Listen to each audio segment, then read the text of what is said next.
तर बघा मित्रांनो, आज आम्ही आणलेला आहे NPK 13-40-13 आणि हे आम्ही सफरचंदांच्या झाडाला सोडणार आहे. ते पण याच्यानुसार हे बघू शकता तुम्ही, याच्यानुसार सोडणार आहे. आणि आम्ही हे घरीच बनवलेलं आहे. यूट्यूबवरती व्हिडिओ पाहून आम्हाला पण माहिती होती काही ना काही. आणि हा फुटबॉल आहे, हे बघू शकतो. हा फुटबॉल आहे आणि हा आम्ही याच्यामध्ये टाकणार आता सध्या. हे बघू शकता, याच्यामध्ये टाकला आणि याच्यामधून ते पाणी वरते. हे बघा मित्रांनो, आणि याच्यामध्ये आता मी फाळणार आहे खत आणि टाकणार आहे. हे बघा आरीपत्ता पण आहे.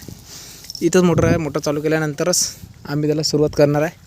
तर आपण पाहू शकतो, हे आहे सफरचंदांच्या झाडाला ठिबक सिंचनच्या याचा पाईप आहे. म्हणजे इथून पाणी जाते आणि ते ट्यूबवेलचं आहे तिथून ते साईडच्या याच्यातून जाते. तर आता आम्ही फोडणार आहे आणि आपण याचा परत एकदा याचा व्हिडिओ बनवणार आहे, म्हणजे सोडायचा पण ठिबकनुसार. तर भेटूया पुढच्या व्हिडिओमध्ये. धन्यवाद.